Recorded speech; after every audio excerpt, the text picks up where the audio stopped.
Hello everyone, my name is Lalit Tiwari. I scored 687 marks in NEET exam. My all India rank was 561, and today I will talk about my mistake that I conduct during my NEET journey and how I rectified it.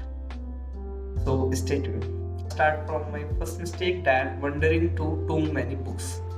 Starting में बहुत जोश उत्साह energy होगी आप सभी के अंदर, जिससे आप कई सारी बुक्स जो भी सीनियर्स या जो भी लोग कहेंगे वो बुक आप परचेज करके ले आएंगे और पढ़ना स्टार्ट कर देंगे। जैसे मैं अपनी बताऊं तो मैं बायोलॉजी में दिनेश ले आया था और ट्रूमेंस ले आया था पढ़ने के लिए और क्वेश्चन प्रैक्टिस के लिए दिनेश, और ऑर्गेनिक केमिस्ट्री में मैं मॉरिसन बॉयड और क्वेश्चन प्रैक्टिस के लिए एम एस चौहान सॉल्व करता था।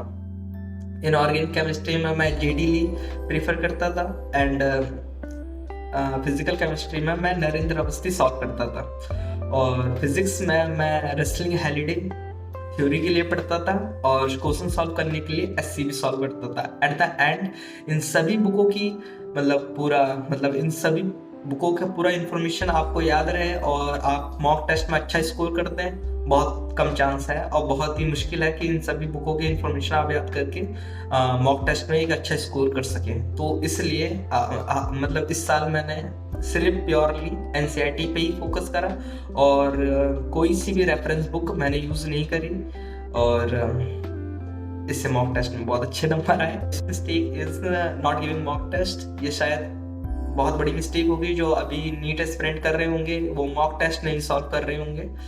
और मैं अपनी बताऊं तो जब मैंने फर्स्ट मॉक टेस्ट अपना दिया था तो मेरे 380 अराउंड 390 मार्क्स आए थे, और उससे पहले वाले प्रीवियस ईयर कट ऑफ जो गई थी वो 590 के अराउंड गई थी, जिससे मेरा जो कॉन्फिडेंस था बहुत डाउन हो गया था।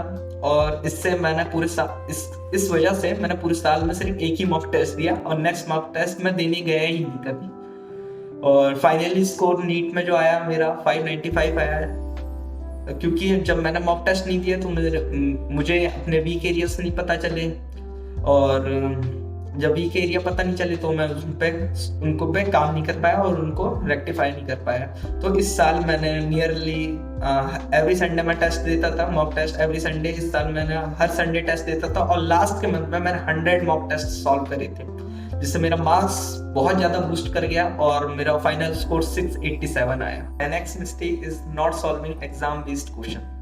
फॉर एग्जांपल मैं अगर अपनी बताऊं तो मैं फिजिक्स में एससी वर्मा सॉल्व करता था, जो कि one of the outstanding book है फिजिक्स में। बट प्रॉब्लम इज दैट इस बुक में सब्जेक्टिव क्वेश्चन बहुत ज्यादा है, जिससे अगर आप सब्जेक्टिव क्वेश्चन करने के बाद एमसीक्यू क्वेश्चन पे अप्रोच करते हो तो उस एमसीक्यू क्वेश्चन को सॉल्व करने के लिए जो माइंड सेट होगा वो आपका सब्जेक्टिव टाइप का ही होगा, जिससे आप उस एमसीक्यू क्वेश्चन को सॉल्व करने में बहुत ज्यादा टाइम कंज्यूम करेंगे। इससे आपके ओवरऑल पेपर के जो कोऑर्डिनेशंस पे है उस पर बहुत ज्यादा इफेक्ट पड़ेगा। और ऑर्गेनिक केमिस्ट्री में मैं एम एस चौहान सॉल्व करता था, जो कि जेईई मेंस की थी और वो भी बहुत ही ज्यादा एडवांस क्वेश्चन पूछते थे, और नीट में सिंपली एनसीईआरटी बेस्ड क्वेश्चन ही आने वाला है और एडवांस क्वेश्चन सॉल्व करने का कोई मतलब नहीं बनता, और उससे सिर्फ आपका टाइम वेस्ट ही होगा। अगर आप एडवांस क्वेश्चन सॉल्व करते हो तो इससे आपके टाइम वेस्ट होगा। जनरली हमको एग्जाम निकालना है, exam NCERT based question solve करने से ही निकलेगा। अगर आप एडवांस क्वेश्चन करोगे उससे आपका टाइम वेस्ट होगा। हाँ, आपको इन्फॉर्मेशन तो मिल जाएगी बट आपका टाइम बहुत ज्यादा वेस्ट होगा, और वही टाइम बचा के आप बायोलॉजी को पढ़ने में यूज कर सकते हैं।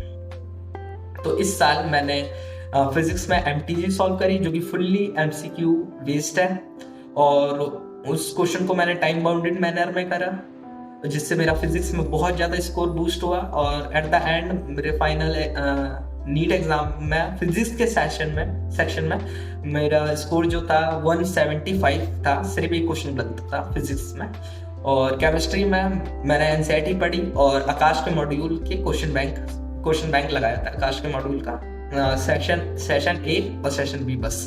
और फाइनली ऑर्गेनिक केमिस्ट्री में एक भी क्वेश्चन मेरा गलत नहीं हुआ, क्योंकि मैंने एनसीईआरटी पढ़ रखी थी और क्वेश्चन प्रैक्टिस मैंने आकाश के मॉड्यूल से लगाई। Mistake is not solving doubt.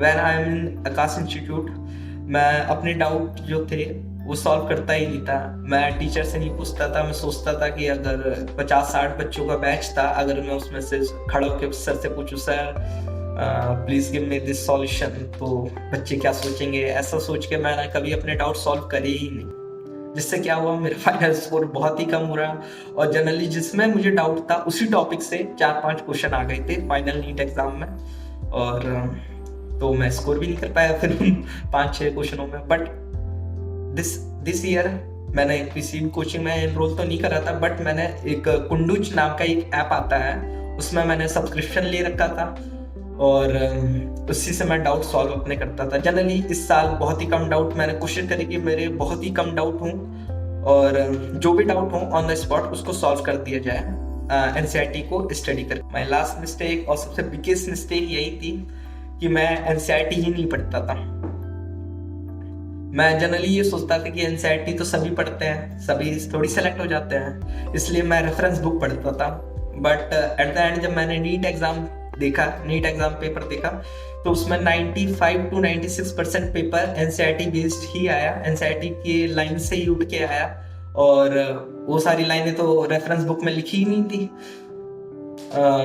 तो स्कोर करना तो बहुत मुश्किल था, बहुत मुश्किल क्या, नामुमकिन ही है कि आप बिना एनसीईआरटी पढ़ के जाओ और अच्छा स्कोर कर दो, चांस बहुत ही कम होते हैं।